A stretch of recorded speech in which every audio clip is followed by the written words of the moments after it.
Estoy emocionada de presentar ahora un grupo fantástico de invitados que van a hablar sobre algo que personalmente encuentro muy interesante. La idea de estos marcos legales y, por supuesto, el cumplimiento en torno a blockchain. En este panel vamos a descubrir cómo puedes mantenerte al día en este entorno regulatorio bastante complejo y asegurarte de que tus proyectos en blockchain prosperen. Es un tema técnico, pero no puedo pensar en nadie mejor para moderar una conversación que Mary Beth Buchman. Ella es la directora legal y de políticas de Nexum y se unirá a nosotros en el escenario ahora con sus invitados. Por favor, denles la bienvenida. Gracias a todos por acompañarnos esta tarde para este panel regulatorio muy emocionante.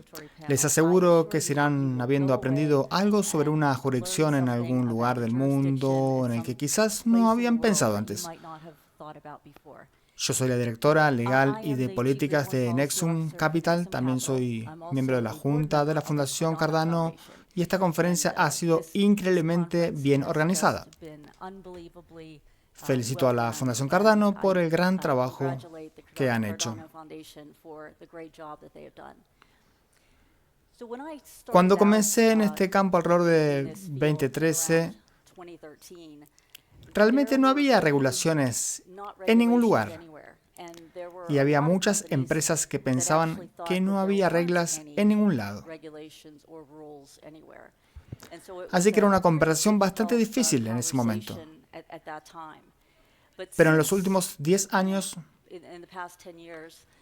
hemos visto marcos regulatorios globales desarrollarse, o más bien marcos regulatorios en desarrollo. En este panel tenemos representantes de diferentes partes del mundo.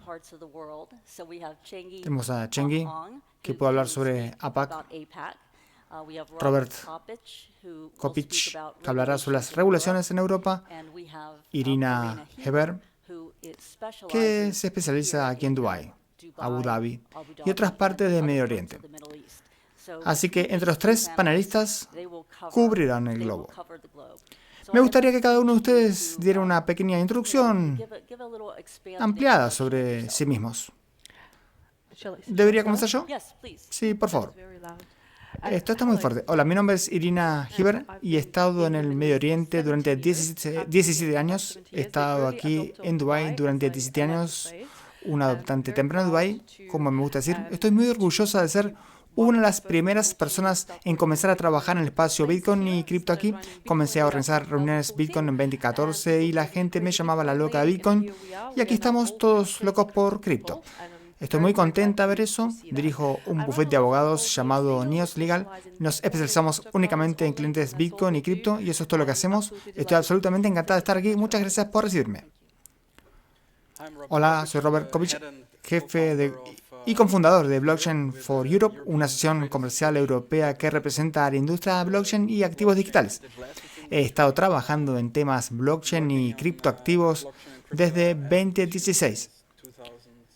Fundamos Blockchain for Europe en 2018 y desde entonces hemos ayudado a crear el marco MiCA a nivel de UE, que actualmente se está exportando en muchos lugares, entre otros aquí en la región. Paso mucho tiempo en regulaciones adicionales como AML, datos, contratos inteligentes, DeFi, y hay muchas cosas emocionantes sucediendo en Europa y en Medio Oriente. Por eso también paso mucho tiempo aquí, porque hay un impulso de innovación aquí que creo que no tiene comparación en este momento. Y eso es genial porque también hay efectos de derrame en Europa y otras jurisdicciones. Estoy deseando tener esta conversación. Gracias. Chengui. Hola a todos, mi nombre es Chengui Ong. Soy responsable de políticas públicas para APAC en Chainalysis. Chainalysis es una empresa de análisis de datos blockchain. Proporcionamos datos, servicios, software e investigación a gobiernos, empresas de cripto e instituciones financieras en todo el mundo, principalmente apoyando investigaciones de AML y cumplimiento de AML. Creo que en comparación con el resto del panel, soy una entrada relativamente tardía al espacio blockchain. Me uní a Chainalysis a principios del año pasado. Y antes de eso pasé más de una década en la Autoridad Monetaria de Singapur, trabajando en diferentes áreas como regulación, supervisión, desarrollo de la industria y banca central. hasta que me di cuenta de que algunas de las preguntas políticas interesantes podían explorarse mejor fuera del Banco Central y del regulador. Así que terminé en Chainalysis. Estoy muy feliz de estar aquí. Gracias por recibirnos. Como Chengui, comencé mi carrera en el Departamento de Justicia de Estados Unidos y pasé la mayor parte de mi tiempo ahí. Luego me uní al bufete de abogados global, donde trabajé en el grupo de delitos de cuello blanco y cumplimiento de valores, algo en lo que estaba muy familiarizada. Parece más de lo mismo, y en 2013 convencí a la firma de crear un equipo de moneda digital para poder abordar mejor las necesidades de los clientes en este mercado emergente. Uno de mis primeros clientes vino a mí porque estaban a punto de ser sacados del negocio por un regulador, ya que no podían registrarse y no había regulaciones que aclararan cómo podían registrarse para hacer negocios. Me di cuenta de que este es un espacio donde necesitas a alguien que tenga la capacidad de interactuar con el gobierno, hablar con el gobierno y ayudar a estas empresas a tener éxito. En los primeros días las cosas eran poco claras. En los últimos 5 o 6 años se han creado marcos regulatorios en varias partes del mundo y lo han hecho de manera un poco diferente en ciertos lugares. Pero tenemos mucho más que en los primeros días. Mirando lo que ha sucedido en todo el mundo, ¿dirían que hay algún marco en particular que pueda hacer un mejor trabajo al proporcionar claridad y regulatoria? Voy a empezar con vos, Irina.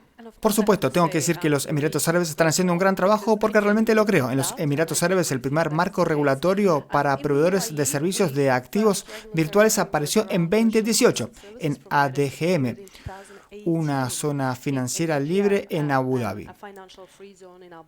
Grandes nombres como Kraken, por ejemplo, recibieron licencias ahí y hay más de 4 o 5 exchanges cripto que están operando desde ADGM.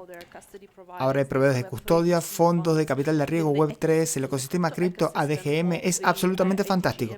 En diciembre habrá un gran evento llamado Abu Dhabi Finance Week.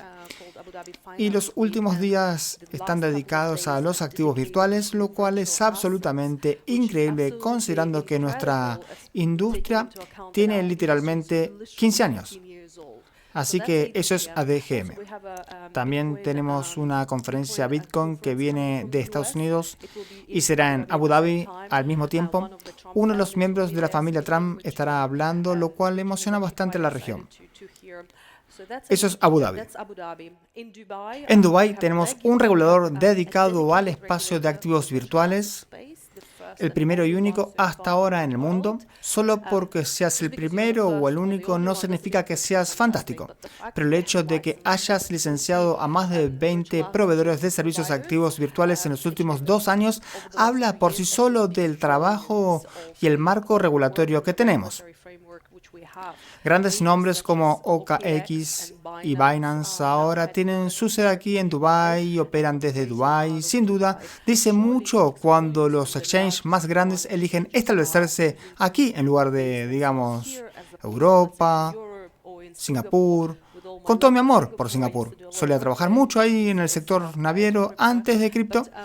Pero también esos exchanges, por ejemplo, no operan desde Estados Unidos porque están preocupados por la incertidumbre regulatoria y la regulación por aplicación en Estados Unidos.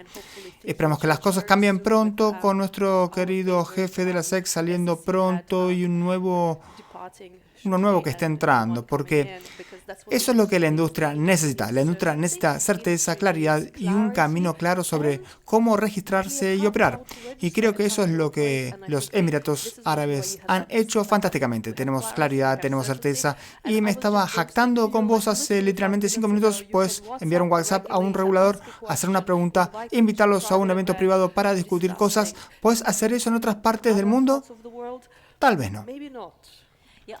Tengo que decir que estaba con Kraken en el momento en que comenzaron el proceso de solicitud de ADGM y eran un regulador muy acogedor, que quería discutir con la industria el desarrollo del marco legal. Escucharon a la industria, tomaron en consideración nuestros comentarios al decir cuál sería la versión final. El regulador de ADGM en realidad vino de MAS y ahora el CEO es el CEO de Binance, lo que muestra cuán estrechamente trabaja la industria. Creo que es genial cuando podés hablar con un regulador cara a cara. Claramente podemos decir que Estados Unidos no está liderando en este espacio y sabemos que ADGM y BARA están haciendo un excelente trabajo. ¿Qué hay de otras regiones? ¿Crees que MiCA proporcionará la claridad que falta? Robert, sé que estás muy involucrado en las consultas y discusiones que llevamos a MiCA. Contanos un poco sobre ese proceso y cómo crees que se desarrolló todo. Fue un proceso bastante largo. Cuando fundamos Blockchain for Europe no había regulación ni debate sobre la regulación de criptoactivos en 2018. Una de las cosas que hicimos en el primer año de nuestra existencia fue pedir claridad y regulación y un marco regulatorio. Presionamos a la Comisión Europea, que es el órgano ejecutivo, para que emitiera y propusiera una regulación a nivel europeo para proponer algo. Luego llegó Libra y tuvimos que agregar, además del marco BAS o CAS, como lo llamamos en Europa, donde la C significa cripto, las monedas estables. Fue un proceso bastante largo. MiCA tiene como 240 páginas, creo que podría ser más corto, pero cubre el espacio de activos digitales y blockchain de una manera que permite muchas aplicaciones de toque ligero. Si solo querés emitir un token, solo necesitas un white paper. Si sos un CAS, básicamente tenés un régimen MiFID, que es una regulación de valores en Europa, que es bastante pesada. Es una regulación, no una directiva, lo que significa que es directamente aplicable, no se necesita implementación a nivel de los Estados miembros, lo cual es bueno, porque puedes pasaportearla por todo el bloque. Así que tenés 500 millones de clientes potenciales básicamente desde el primer día, lo cual es genial. Cuando miras alrededor, he hablado con muchos reguladores últimamente en esta región, pero también en Asia y otros lugares, y casi todos miran a MiCA y tratan de construir su marco si no tienen uno, o tomar cosas para alinearse con él. No significa que sea la regulación perfecta, pero hay muchas bases que son muy buenas y correctas y de toque ligero. Hay algunas, especialmente en monedas estables, que son muy duras y estrictas y creo que podrían mejorarse. Pero en general creo que es un régimen muy positivo y te permite acceder a la economía más grande, aparte de Estados Unidos. Eso es algo beneficioso. Una vez que tienes una entidad regulada en uno de los países, básicamente puedes operar en toda Europa y eso también te da un buen sentimiento con otros reguladores cuando decís que tenés una licencia MiCA y vas a MAS, por ejemplo, o GFSA o a DGM y dicen, genial, entonces probablemente sea fácil incorporarte. También en Estados Unidos. Así que desde esa perspectiva es una gran regulación. Siempre hay formas de mejorarla y puedo darte una larga lista de cosas que podemos mejorar y ya estamos trabajando en ellas, pero como punto de partida, creo que es genial. Considerando la edad de nuestra industria y como mencionó Irina, hemos llegado bastante lejos en poco tiempo. Creo que a partir del próximo año en Europa al menos tenés un lugar donde podés operar, expandirte y crecer. Y eso es lo más importante, tener certeza legal, garantizar la protección del consumidor, la protección del inversionista y también asegurar la integridad del mercado y que no haya abuso, lavado de dinero y cosas así. La amplitud de la cobertura de MiCA es definitivamente un aspecto significativo. Es difícil para las empresas que quieren hacer negocios en diferentes partes del mundo y están licenciadas en algún lugar y luego no pueden averiguar dónde más pueden hacer negocios y cómo tienen que abordar a los ciudadanos en diferentes países, pero tener acceso a 27 países con una licencia es realmente increíble. Pero con eso tengo una pregunta. Imagina que estás licenciado en Bulgaria. ¿Aceptaría Alemania los estándares búlgaros?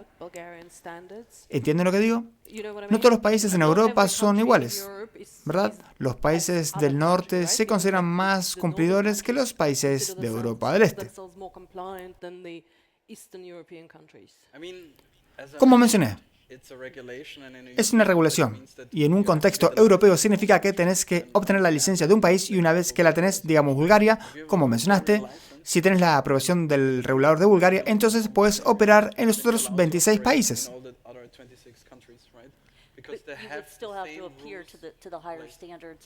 Tienen que adherirse a los estándares de MiCA. Exacto, todos tienen que adherirse a las mismas reglas de MiCA, así que no hay discusión sobre si los alemanes tienen reglas diferentes o matices diferentes porque tienen las mismas reglas exactas en cada uno de esos países. Así que MiCA entonces nivela el campo de juego. Sí, pero todos sabemos que se trata de las reglas, pero también de cómo aplicas esas reglas. Con mi experiencia como abogada durante 22 años, a veces vemos que la aplicación de las reglas puede ser laxa. Con las directivas estoy de acuerdo con vos. Con las regulaciones es mucho más difícil porque siempre puedes quejarte ante la comisión y ellos intervendrán y justificarán un lado u otro. Debería ser mucho más fácil. Habrá matices, por supuesto. Podría haber reglas separadas sobre cómo contabilizar o abrir cuentas bancarias en esas jurisdicciones, pero cuando se trata de la aplicación de MiCA a la entidad que solicita la licencia, siempre será la misma. El proceso podría ser diferente para obtenerla, pero las reglas que aplican tienen que ser las mismas. Y puedes ir a los tribunales. Por ello, no es que puedan hacer esto y decir, hoy nos sentimos así. No, es esto y nada más. Chengi, contanos un poco sobre el enfoque en algunos de los países de APAC en los que trabajas. Absolutamente. Creo que, para ser honesta, APAC es una región enorme, con muchos países y vimos bastante heterogeneidad todavía. Hay algunas jurisdicciones donde hay mucha más claridad regulatoria, como Japón, Hong Kong, Singapur, incluso Corea. Lo interesante es cómo llegamos ahí. Todos tomaron caminos diferentes. Japón, por ejemplo, es probablemente una de las primeras jurisdicciones en el mundo en tener reglas claras, y eso surgió de las experiencias con McGox, con check, grandes hackeos donde se perdieron activos de los clientes. En Singapur comenzamos con un régimen más ligero bajo la ley de servicios de pagos, centrado en AML e higiene cibernética, y con el tiempo, a medida que la adopción cripto ha crecido, hemos visto que el marco regulatorio se ha expandido para cubrir cosas como la protección al consumidor. Ha sido un viaje. En Hong Kong diría que llegaron relativamente tarde al juego en términos de establecer un marco de licencias obligatorio claro. Eso solo sucedió y entró en vigor el año pasado, pero es un paquete completo. Lo interesante de estas jurisdicciones es que tienen claridad regulatoria que es conducente a la industria y los negocios, pero estos no son regímenes de toque ligero, son estándares muy estrictos en muchos casos. Lo que encuentro interesante es que ciertamente hablamos de arbitraje regulatorio y hay empresas que intentan ir al punto de entrada más fácil para decir que son una entidad licenciada. Pero también tenés muchos actores que buscan activamente una jurisdicción con estándares claros y altos para poder decir que han demostrado que cumplen con ese estándar alto. Y ese es su USP. Ese dinamismo para mí es muy interesante. Hemos tocado algunas de las similitudes y la claridad que se ha proporcionado a través de los nuevos marcos. ¿Hay alguna diferencia que les llame la atención entre los enfoques que se han tomado en las jurisdicciones que hemos estado discutiendo? Voy a empezar con vos, Chengi. Diría que entre las jurisdicciones que hemos estado discutiendo, los contornos generales de los marcos regulatorios son bastante similares. Las prioridades son las mismas. Estás viendo solidez, protección al consumidor, integridad del mercado, y la forma en que llegas ahí es bastante similar. Si estamos hablando de cosas como la protección de los activos de los clientes, estamos viendo cosas como el almacenamiento en frío, umbrales, requisitos de ciberseguridad, así que la forma general de las cosas es muy similar en todas las jurisdicciones. Y eso solo se verá reforzado por los estándares internacionales que ahora están en vigor. pero debido a que cada jurisdicción parte de un punto de partida diferente, cada regulador tiene una apetencia de riesgo diferente. Creo que vemos algunas diferencias en los matices y algunas diferencias en el énfasis. Así que para mí, en APAC, Corea se destaca como una jurisdicción donde hay, creo, un enfoque excepcional en la integridad del mercado y la prevención de prácticas comerciales injustas, y creo que eso realmente habla de la naturaleza del mercado coreano. Hay mucha actividad de trading minorista, mucha actividad de trading de altcoins, ha habido mucho abuso y escándalo en ciertos sectores de esa actividad, y por eso ese es un enfoque claro de los reguladores. En otras jurisdicciones podría ser algo diferente.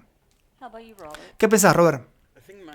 Creo que mi experiencia es que hay una diferencia en la forma en que se aborda la descentralización o el DeFi. Por ejemplo, nosotros presionamos a las instituciones europeas para excluir a las entidades de finanzas descentralizadas de MiCA simplemente porque el mercado todavía es muy incipiente y necesita espacio para crecer. Nadie sabe hacia dónde crecerá, cómo crecerá, y no queremos limitarlo. Y de alguna manera dañar el proceso de innovación. Otras jurisdicciones tomaron un enfoque diferente. Por ejemplo, ADGM lanzó un régimen de fundaciones DLT. Se sienten cómodos con eso y creo que recibió algunos comentarios positivos. Habrá debates sobre DeFi en general. Cuando verás los debates globales que tenés son muy hostiles porque todos tienen miedo de quién será responsable en el proceso y qué hacer con las billeteras no alojadas, etc. Así que también está la cuestión de la privacidad en este momento. ¿Realmente necesitamos estos marcos AML o podemos lograr el mismo resultado de alguna manera diferente a través de la tecnología? Creo que esos son los diferentes enfoques que ves, al menos desde mi perspectiva. MiCA todavía está evolucionando. Todavía hay algunos problemas que aún no se han decidido y podría haber cambios con el tiempo. ¿Hay algún punto pendiente que creas que es importante y que aún no se ha incluido en la legislación? Bueno, hay algunas aclaraciones. Por ejemplo, está la cuestión de la descentralización total en MiCA, que básicamente es la exención para DeFi. Si tu proyecto está completamente descentralizado, entonces está exento de MiCA. La pregunta es, ¿qué significa esto?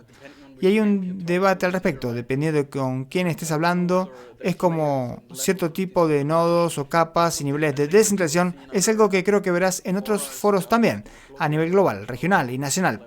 Otra cosa que creo que necesita definirse es qué hacer con las monedas estables no nativas. La mayoría de las monedas estables están denominadas en dólares y excepto por los Estados Unidos, creo que a nadie le gusta la idea de que si tienes un régimen de monedas estables, básicamente estás trayendo dólares a tu país. Eso se ve en África, en Nigeria hubo un gran revuelo, en la regulación europea también hay un límite al uso de monedas estables denominadas en dólares estadounidenses en términos de pagos y también aquí, por ejemplo, en Medio Oriente. Ves que la mayor preocupación para la mayoría es tener monedas estables denominadas en dólares porque no les gusta la idea de que si se adopta esto, todo se mantenga en dólares y básicamente se maneje desde Washington. Estados Unidos debería mirar esto y darse cuenta de que es hora de que Estados Unidos apruebe una ley de monedas estables. Cuando miramos hacer negocios en diferentes partes del mundo, ciertamente el marco regulatorio y el nivel de claridad son extremadamente importantes, pero también hay otros factores a considerar. Así que mirando el espacio Web3, ¿hay alguna jurisdicción que parezca estar realmente bien adaptada para proyectos Web3? Chenny, puedes empezar. Creo que los marcos regulatorios son solo una parte. Una postura gubernamental de apoyo es otra parte.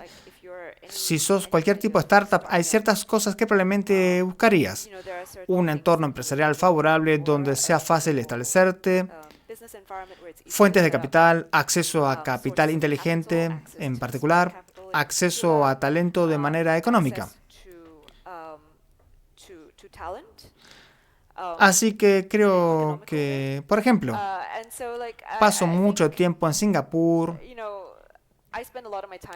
y en Hong Kong, y ambos son centros financieros internacionales con mucho apoyo gubernamental. Para startups es muy fácil establecer un negocio, hay acceso a fondos de capital de riesgo, puedes aprovechar fuentes regionales de talento, y esos son lugares bastante buenos para establecer la sede de un negocio.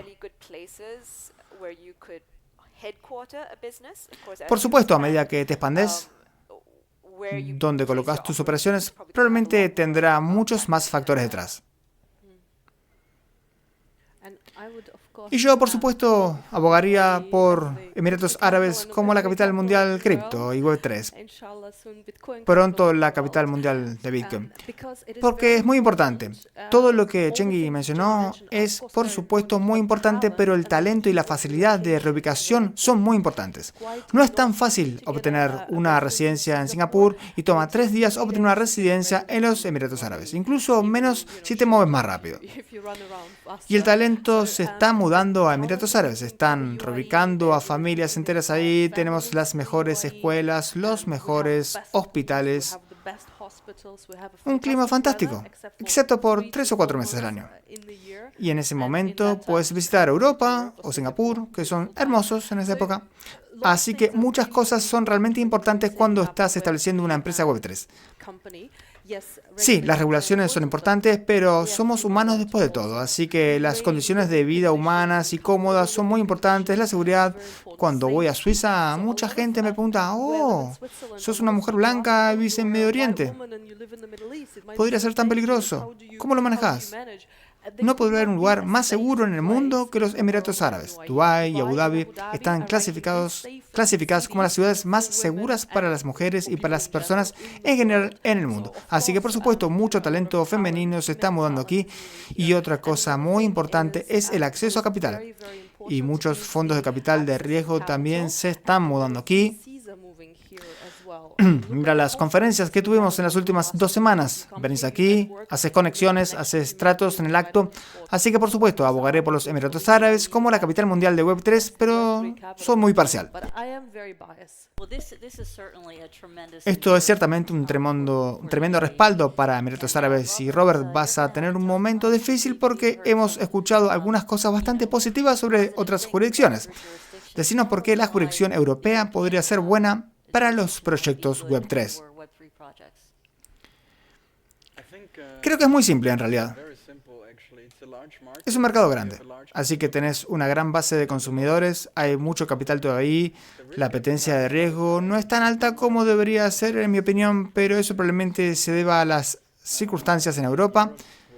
Primero con Ucrania, en segundo lugar también con ciertas políticas y ciertos gobiernos que tenemos en su lugar, y varias otras razones. Pero creo que desde una perspectiva de calidad de vida, la ubicación sigue siendo genial. Podría serlo, y ya sabes, siempre depende de lo que busques, ¿verdad?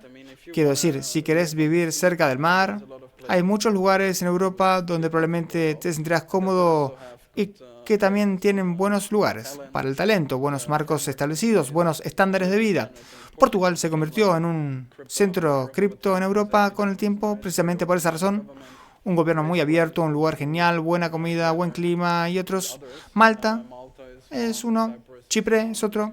Puedes ir a lugares en Italia y te sorprendería cuánta gente relacionada con cripto hay ahí. El gobierno italiano es muy abierto hoy en día, aunque les tomó bastante tiempo. Y hay varios centros financieros, Londres, Suiza, Ámsterdam, París, quiero decir, siguen siendo importantes en este ámbito y creo que la conexión con Estados Unidos también juega un papel importante. Muchas de las inversiones también provienen de Estados Unidos y hay un puente establecido para ir y venir. Básicamente para las empresas es fácil establecerse, así que sí, quería decir eso. MiCA ciertamente tiene ventajas tremendas con el pasaporte financiero y eso parece ser un aspecto muy fuerte de la legislación. Pero algunos han sido críticos con las cargas de cumplimiento que se han incluido en MiCA y que si sos una gran institución financiera podría ser mucho más fácil para vos cumplir con eso. Pero si sos una pequeña empresa, ¿crees que alguna de estas cargas de cumplimiento que haya ido demasiado lejos? Quiero decir, ¿ves esa disparidad entre las grandes instituciones financieras establecidas y tal vez una startup? Depende de lo que ofrezcas. Quiero decir, si sos un CASP, entonces tenés regulaciones estrictas, pero también estás gestionando un negocio que es muy rentable. Así que la respuesta de un regulador sería, miren chicos, si hacen su negocio correctamente, entonces estamos hablando de cantidades insignificantes. Esto puede sonar un poco arrogante, pero si miras cómo operan los CAPs y los márgenes, creo que es una suposición justa. Si sos un proyecto DeFi, no estás regulado por el MiCA de todos modos. Así que el cumplimiento es básicamente cero. Si haces cualquier otra cosa, hay ciertas reglas. Si sos un protocolo de capa 1, capa 2 o capa 0, hay ciertos requisitos para emitir el token. Necesitas tener un white paper y algunos requisitos de sostenibilidad que debes cumplir. Pero en general, quiero decir, entiendo dónde viene esto porque la pieza de legislación es simplemente masiva. Pero cuando la revisás y ves qué se aplica a vos, a menos que seas un CASP, está bastante bien en realidad. Puedo mencionar otra cosa, los impuestos son muy importantes, así que Italia, por ejemplo, en su sabiduría ha introducido un impuesto sobre las ganancias de capital del 42% o 45% sobre las tenencias de Bitcoin recientemente. Y déjenme recordarles a todos, por si acaso lo olvidamos, 0 impuestos sobre las ganancias de capital, 0 impuestos sobre la renta personal aquí en Emiratos Árabes. La fiscalización es definitivamente un punto relevante, ¿verdad? Creo que hay como 5 puntos, quiero decir, mencionaste 4. Y la fiscalidad es definitivamente lo que marca la diferencia. Pero ya sabes, tenés 27 estados miembros para elegir la ubicación, así que quiero decir, en realidad no estoy aquí para hacerle publicidad a Europa ni a nadie aquí. Pero es gracioso que me preguntes eso porque yo vivo en Dubái. Exactamente, así que aquí estamos. Alguien está arreglándose en Europa y viviendo en Dubái. Me vi obligado a hacerlo. Soy un europeo orgulloso, pero también me encanta vivir aquí porque atrae mucha gente inteligente y talentosa, ofreciendo un gran entorno para crecer. Y para ser honesto, es una industria global de todos modos. Elegís el lugar donde te sentís más cómodo. Quiero decir, algunas personas lo encuentran en Singapur, otras en Suiza, otras en Dubái, o en casa, o en Estados Unidos. Quiero decir, puedes viajar, de todos modos, así que paso mucho tiempo en el avión. Desafortunadamente o afortunadamente, depende del día. Este es solo un centro donde todos nos encontramos de alguna manera. Idealmente, la regulación en algún momento también mirará a los estándares mínimos a los que todos estamos de acuerdo y hay muchos debates y creo que los más rápidos tendrán éxito y la Unión Europea ha hecho un gran trabajo hasta ahora para estar a la vanguardia de todo esto. Pero mencionaría que el siglo XVI habría sido un gran lugar para vivir en Europa. La revolución industrial habría sido un gran lugar para vivir en Londres. Ahora es un gran lugar para vivir en Emiratos Árabes. Aquí es donde sucede la revolución Web 3. Solo voy a decir que en Singapur también hay 0 impuestos sobre las ganancias de capital. Creo que es un paquete completo. Miras diferentes factores y diferentes personas le darán diferentes pesos a esos factores de diferentes maneras. Volviendo a... Ya sé que uno de los temas favoritos es el cumplimiento. Con los requisitos adicionales de cumplimiento que están encontrando su camino en todos estos marcos. ¿Creen que hemos ido demasiado lejos en algún área y alguna manera de crear umbrales disminuyentes para reducir las cargas de KYC? Estoy feliz de responder eso. Creo que definitivamente hay 2 lugares donde hemos ido demasiado lejos y el primero es en las monedas estables. Creo que el nivel de innovación que se permite en la mayoría de los regímenes de monedas estables en todo el mundo es, creo, muy bajo. Así que es bastante limitante, muy prohibitivo, muy protector del sector bancario. Quiero decir, por buenas razones, si sos un banco central, tienen un interés en poder supervisar esta política monetaria, la soberanía del gobierno y la influencia, etc. Pero si querés innovar, como a través de monedas estables, algorítmicas, por ejemplo, o cualquier otro tipo de versión más innovadora del dinero, como el dinero programable, está este debate sobre CBDCs y demás, creo que podría ser más abierto. Y el segundo es definitivamente el AML, donde creo que hoy en día estamos tan aterrorizados por el crimen financiero que estamos estrangulando la capacidad de nuestros propios ciudadanos y consumidores de usar su dinero como quieran. Quiero decir, básicamente, en lugar de confiar en el consumidor o al ciudadano y establecer reglas que los protejan, básicamente protegemos al consumidor de sí mismo, lo que creo que es el enfoque equivocado. Y estamos aterrorizados de lo que podrían hacer en lugar de dejarlos hacer y tratar de educar sobre lo que tiene sentido, lo que protege tu dinero, lo que protege tus tenencias financieras, etc.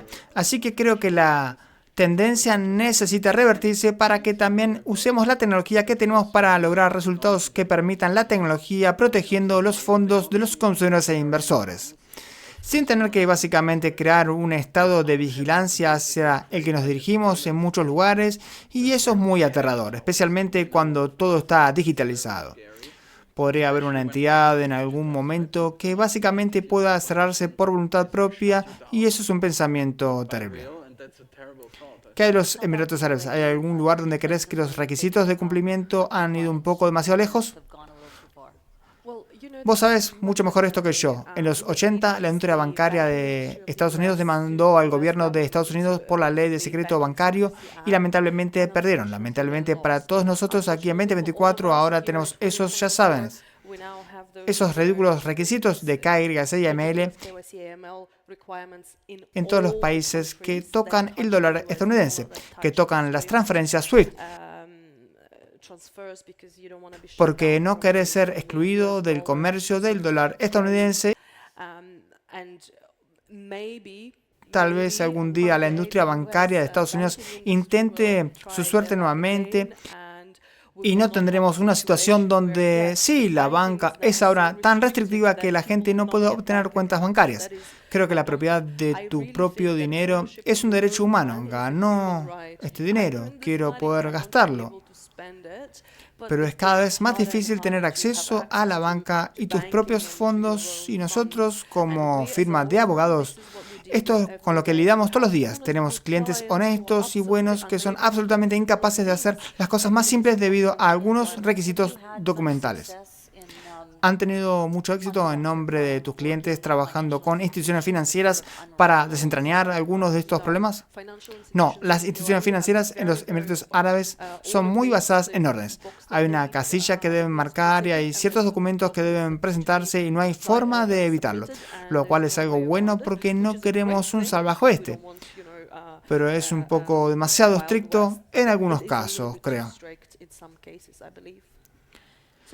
Permitime volver a la tecnología con esos requisitos de cumplimiento aumentados. Algunas de las mejores maneras de cumplir con esto es a través de la tecnología, nueva tecnología.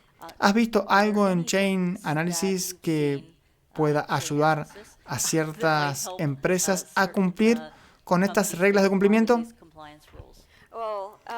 Bueno, volviendo al punto sobre las cargas de AML, creo que una cosa que ya estamos aprovechando y que Chain Analysis está tratando de aprovechar, pero que en general creo que como ecosistema podríamos aprovechar más, es esta idea de la transparencia de la blockchain. Esto es lo que atrajo a todos en primer lugar. Con respecto al cumplimiento de delitos financieros, hay mucho que puedes hacer en blockchain con respecto a entender la fuente de los fondos, la exposición directa e indirecta a actividades ilícitas que no podrías hacer en fiat con ese nivel de facilidad. Igualmente, creo que hay muchas maneras en que podemos usar los datos en cadena para aligerar algunos de los aspectos más básicos de esa carga de cumplimiento que muchas empresas de criptomonedas enfrentan y cualquier tipo de entidad regulada enfrenta en torno a cosas como los requisitos de informes. Validar, afirmar cuánto estás reteniendo, el valor de los activos que estás reteniendo en nombre de los clientes. Siendo que, en primer lugar, el análisis blockchain es muy importante para el cumplimiento de AML. Todos tomen nota de eso. En segundo lugar, siento que nuevamente el sector público y privado podría trabajar mucho más estrechamente para encontrar maneras de aprovechar los datos en cadena, para hacer que el cumplimiento regulatorio y la supervisión sean más eficientes. Bueno, definitivamente no vamos a pasar por la larga lista de preguntas que teníamos, pero si les doy a todos 30 segundos más o menos para unas palabras finales, Irina. Las regulaciones son importantes, el cumplimiento es importante, estar en un lugar que sea acogedor, donde el gobierno sea acogedor, con los emprendedores es aún más importante. Así que bienvenidos a Dubái. Bueno, si fuéramos a tomar una votación en esta sala, creo que tal vez podrías estar ganando. Es fácil ganar, quiero decir, ni siquiera es una competencia. Robert, creo que una de las cosas más subestimadas sobre la regulación es el impacto que tiene para muchas empresas en este espacio. Y suena un poco extraño para muchos que probablemente ya lidian con eso. Pero muchas de las empresas, especialmente cuando vienen de un entorno tecnológico muy fuerte y no han tratado realmente con la regulación antes, es cuánto impacto tiene en su negocio y cuánto puede ser un impulsor positivo si realmente lo manejas de la manera correcta, tanto desde el lado del regulador como desde el lado de la empresa. Puede ser un verdadero habilitador para crecer y esa es una de las cosas que siempre digo al final. Habla con los reguladores o unite a una asociación comercial en tu región y participa en el proceso. Porque el mayor riesgo que tenemos es la incomprensión y la percepción errónea de los reguladores hacia nuestra industria. Porque ellos son los que tienen lápiz y tienen una cierta imagen de lo que hacemos y si la imagen no está en línea con la realidad o es contradictoria o incluso hostil, entonces esto será muy malo para los negocios. Cheng-Il, te voy a dar los últimos 30 segundos. Gracias. Así que estoy totalmente de acuerdo con lo que Robert ha dicho y creo que, ya sabes, este diálogo con los reguladores, ser activo en el proceso regulatorio es particularmente importante en cripto porque hay tantos aspectos de nicho de la tecnología, la forma en que funcionan los modelos de negocio y los reguladores que están acostumbrados a tratar con los mercados financieros tradicionales no están necesariamente bien equipados al principio para regular las criptomonedas. Y es por eso que ese diálogo es importante. Y en segundo lugar, creo que no deberíamos pensar en la regulación como algo estático. Es algo vivo, iterará, y es por eso que este diálogo continuo es especialmente importante. Bueno, muchas gracias a la audiencia por quedarse con nosotros, especialmente justo después del almuerzo, y espero que hayan aprendido algo. Panelistas, ha sido un placer trabajar con ustedes. Me siento bien de saber que en cualquiera de estas jurisdicciones, si necesito saber a quién llamar, sé a dónde ir. Muchas gracias y muchas gracias por invitarnos.